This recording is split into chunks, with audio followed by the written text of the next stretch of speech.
Hello friends, आज हम आपके लिए लेकर आए हैं कक्षा 7 की पुस्तक इतिहास का पाठ जो है 6। पाठ 5 तक हमने कवर कर लिया था उसको। अगर आपने वो वीडियोस नहीं देखे तो आप प्ले लिस्ट में जाकर देख सकते हैं। और जो है अब हम देखेंगे सल्तनत कालीन संस्कृति कैसी थी, सल्तनत काल का विस्तार कैसे हुआ, इसका उदय कैसे हुआ, तुर्कों का आक्रमण कैसे हुआ और इसका विघटन कैसे हुआ। इन सब के बारे में हमने पिछले वीडियोज़ में देखा।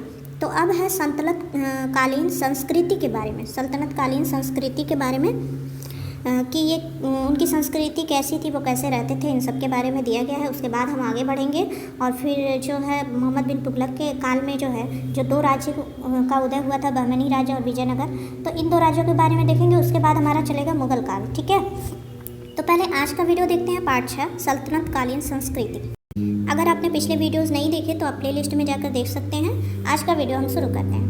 13वीं सदी के प्रारंभिक वर्षों में दिल्ली सल्तनत की स्थापना को भारत की सांस्कृतिक विकास के लिए नए काल का सूत्रपात माना जा सकता है।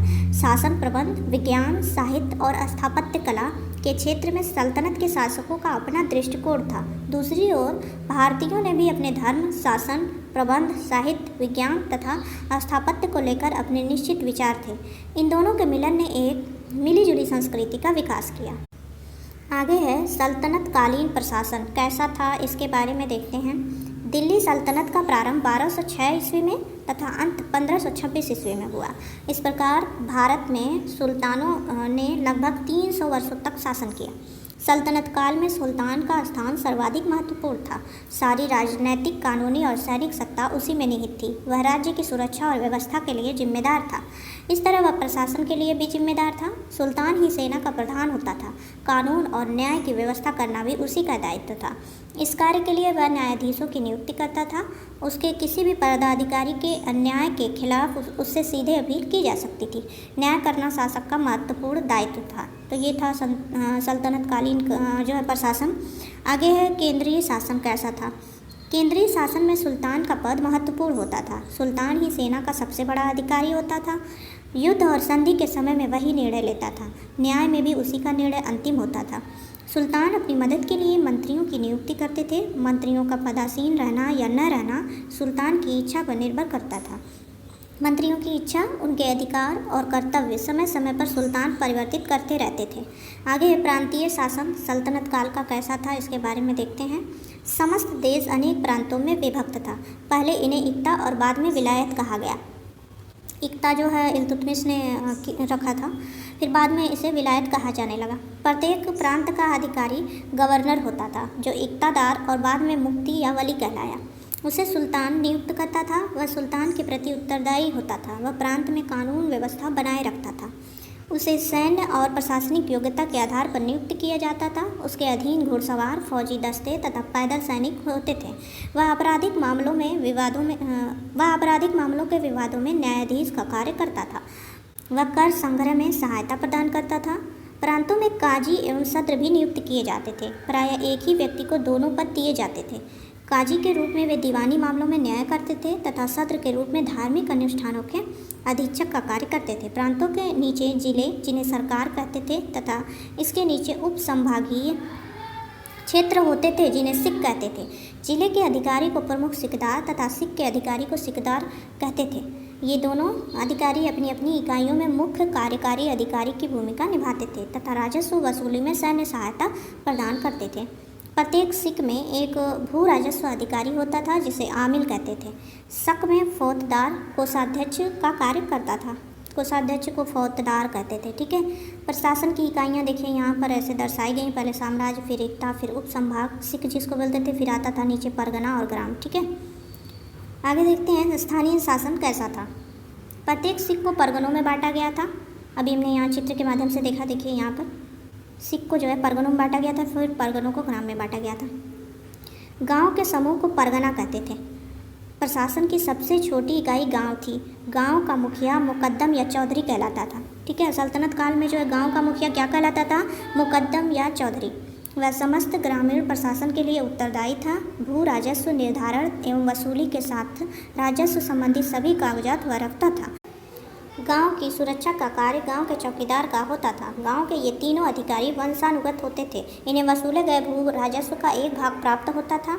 गांव का प्रशासन ग्राम पंचायतों के माध्यम से होता था, इसलिए मध्यकालीन भारत में ग्रामीण स्तर पर प्राचीन परंपराएं यथावत रहीं। आगे है, दिल्ली के सुल्तानों ने दिल्ली सल्तनत के निर्माण में महत्वपूर्ण योगदान दिया, परंतु इनके अधिकतर उत्तराधिकारियों के अयोग्य होने के कारण सल्तनत की शक्ति कम होती गई। सल्तनत के विभिन्न भागों में बहुत से इक़्तिदारों ने नए राज्य बना लिए। उत्तर भारत में सल्तनत के कुछ प्रांत थे जो बाद में स्वतंत्र बन गए, जैसे जौनपुर, बंगाल, मालवा, गुजरात, कश्मीर तथा मेवाड़। तो ये था जो है सल्तनत काल का जो है प्रशासन। अब है आगे सल्तनत कालीन समाज। सल्तनत काल के शुरुआती दौर में सामाजिक एवं सांस्कृतिक विचारों, रिवाजों एवं विश्वासों में भिन्नता होने से समाज में संघर्ष एवं टकराव की स्थिति पैदा होने लगी। तुर्कों के आगमन ने उत्तर भारत में पर्दा प्रथा को मजबूत किया। यह प्रथा समाज के ऊंचे तबकों की प्रतिष्ठा का प्रतीक बन गई। इनका स्त्रियों की स्थिति पर प्रतिकूल प्रभाव पड़ा और वे घर में सिमटने लगी। बाह्य आडंबर एवं धन संपत्ति का प्रदर्शन समाज की विशेषता बन गई। इन सब से समाज में तनाव बढ़ने लगा, जिससे जीवन के नैतिक मूल्यों का ह्रास होने लगा। लोग जीवन के यथार्थ से आंख चुराने लगे, किंतु लोग बनावटी जीवन से थकने लगे। उन्हें एक ऐसे वातावरण की आवश्यकता हुई जिसमें सामाजिक जीवन के नैतिक मूल्यों को बचाया जा सके। इसी समय भक्तों और सूफी संतों का पदार्पण हुआ। उन्होंने लोगों में आपसी समझ पैदा करने की कोशिश की और सादा जीवन उच्च विचार पर बल दिया। तो ये उस समय का समाज था। अब है भक्ति आंदोलन तथा सूफी संत। ये क्या था इसमें देखते हैं। तुर्क और अफगान जो अपने साथ धार्मिक विचार और संस्कृति लाए, उनका भारतीय समाज एवं विचारधारा पर प्रभाव पड़ा। जाति प्रथा की कठोरता, ऊंच नीच का भेदभाव तथा बाहरी आडंबर के कारण भारतीय समाज में कुछ दोष आ गए। अतः सामाजिक कुरीतियों को दूर करने और समाज को सुसंगठित करने के लिए कुछ समाज सुधारकों ने जनता में परस्पर प्रेम और सद्भाव को बढ़ाने का प्रयास किया। इन्होंने धार्मिक कर्मकांडों की अपेक्षा भक्ति भाव से ईश्वर की उपासना करने को श्रेष्ठ बताया। इस प्रकार धार्मिक सहिष्णुता की भावना को बल मिला और संतों एवं समाज सुधारकों द्वारा चलाया गया इस प्रकार का आंदोलन भक्ति आंदोलन के नाम से प्रसिद्ध हुआ। ठीक है, भेदभाव को मिटाने के लिए जो है संतों ने जो आंदोलन चलाया उसे जो है भक्ति आंदोलन के नाम से जाना जाता है। इन भक्त संतों में कबीर, चैतन्य महाप्रभु, गुरु नानक, दादू, रैदास, तुकाराम, रामानंद, वल्लभाचार्य, मीराबाई आदि प्रसिद्ध हैं। कुछ भक्त संतों के नाम यहाँ पर दिए गए हैं। आगे देखते हैं। लोगों की साधारण भाषा में लिखे और गाए गए इनके गीत व दोहे ईश्वर के प्रति भक्ति भाव से भरे हैं। इनमें बहुत से ऐसे विचार हैं जिनको तब से लेकर अब तक लोग मानते आए हैं। आगे बढ़ते हैं। कबीर के बारे में दिया गया है। ये काशी वाराणसी में एक जुला है, यानी बुनकर परिवार में कबीर का पालन पोषण हुआ। कबीर जो है निरंकारी परमेश्वर में विश्वास रखते थे। कबीर की प्रमुख रचनाएं थी साखी, शबद, रमैनी। कबीर की प्रमुख रचनाएं थी। ये जो है एक्चुअली एक ही पुस्तक थी, बीजक, उसी के ये 3 भाग थे, साखी, शबद, रमैनी। ठीक है। मीराबाई ये मेड़ता के राठौर राणा रतन सिंह की पुत्री थी। मीराबाई कृष्ण की उपासना में भजन गाया करती थी। अब है गुरु नानक के बारे में। 1469 ईस्वी में पंजाब के तलवंडी नामक स्थान में गुरु नानक का जन्म हुआ था। इन्होंने सिख धर्म चलाया तथा एकेश्वरवाद का उपदेश दिया। चैतन्य महाप्रभु इनके बारे में दिया गया है। इन्होंने बाह्य आडंबर तथा कर्मकांड का विरोध किया। रविदास ने लोगों को शिक्षा दी कि भक्ति से ही मनुष्य मोक्ष पा सकता है। रामानंद ने शुद्ध आचरण एवं भक्ति पर विशेष बल दिया। दादू तुकाराम जैसे संतों ने भी अपने विचार द्वारा भक्ति आंदोलन को गति प्रदान की। आगे है भक्ति संतों ने लोगों के बीच यह भावना फैलाई कि ईश्वर को पाने के लिए सच्चे दिल से प्रेम करना ही एकमात्र तरीका है। उन्होंने आम लोगों की बोली में कई सुंदर गीतों की रचना की जिसे भक्त लोग मगन होकर गाते थे। वे ऊंच नीच जाति पाति के खिलाफ थे। उनका मानना था कि सभी मनुष्य ईश्वर की नज़र में समान है। हिंदू तथा मुसलमान दोनों का एक ही ईश्वर है। ईश्वर को पाने का रास्ता भी एक समान है। आगे है इन्हीं भक्त संतों की तरह कई मुसलमान संत भी थे जो सूफी संत कहलाए। इन सूफी संतों में अजमेर के ख्वाजा मोइनुद्दीन चिश्ती, दिल्ली के हजरत निजामुद्दीन औलिया, पंजाब के बाबा फरीद बहुत जाने माने सूफी संत थे।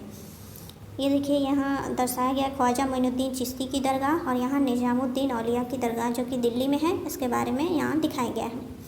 भक्त संतों और सूफी संतों के विचार आपस में बहुत मिलते जुलते थे। सूफियों ने इस बात पर जोर दिया कि सच्चे दिल से अल्लाह को प्रेम करना और अपने बुरे कामों पर पश्चाताप करना अल्लाह को पाने का सही तरीका है।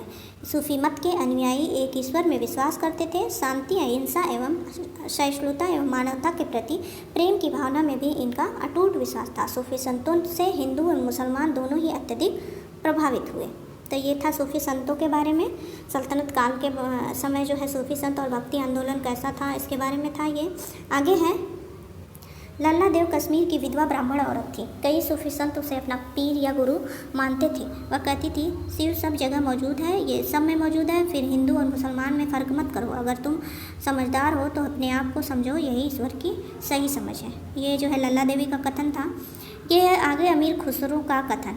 ये देखिए क्या कहा था अमीर खुसरो ने, देखते हैं।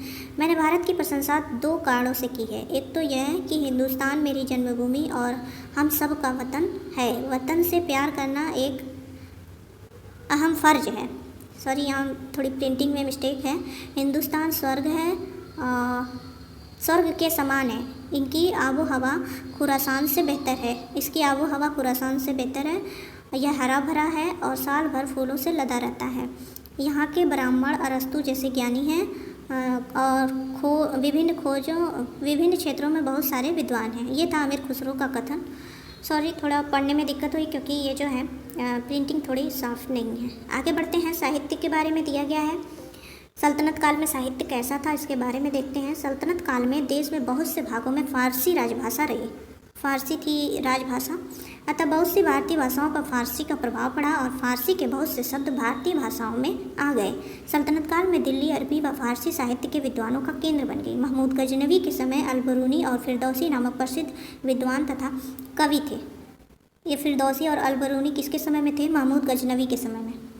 मंगोलों के डर से मध्य एशिया में अनेक विद्वानों और साहित्यकारों ने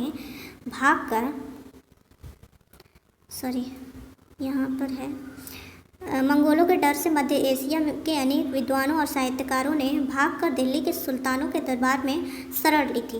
भारत में फ़ारसी साहित्य का महान विद्वान अमीर खुसरो था। उसने भारत के बारे में बहुत कुछ लिखा जिससे भारत के प्रति उसका प्रेम झलकता है। आगे है, इस समय साहित्य के नाम पर यशोगान और धार्मिक पुस्तकों की ही रचना हुई। इस श्रेणी में नरपति नाल का बीसल देवरासो तथा खुमान रासो उल्लेखनीय है। बीसल देवरासो किसने लिखा? नरपति नाल। ठीक है। अरविंद खुसरो ने हिंदी में भी पद रचना की थी और भक्ति आंदोलन के संतों जैसे कबीर, गोरखनाथ आदि ने ईश्वर स्तुति में गीतों की रचना की थी। इस काल में सुप्रसिद्ध प्रेमाख्यान तथा ऐतिहासिक महाकाव्य पद्मावत की रचना महाकवि मलिक मोहम्मद जायसी ने की। पद्मावत की रचना किसने की? मलिक मोहम्मद जायसी ने। तो ये था साहित्य के बारे में, सल्तनत काल में साहित्य कैसा था। तो ये था पाठ 6 का भाग 1। कक्षा 7 की ये इतिहास की पुस्तक है और इसका भाग 2 हम लेकर आएंगे जिसमें होगा स्थापत्य कला के बारे में। सल्तनत काल में स्थापत्य कला कैसी थी और इसके अतिरिक्त चित्रकला और संगीत के बारे में। चिकित्सा एवं खगोल शास्त्र कैसा था, अस्त्र शस्त्र का विकास कैसे हुआ सल्तनत काल में, और यातायात का जो है माध्यम और साधन कैसे थे सल्तनत काल में, इन सब के बारे में हम देखेंगे। तो उसके लिए प्लीज़ चैनल को सब्सक्राइब करें, वीडियो को लाइक करें। Thank you.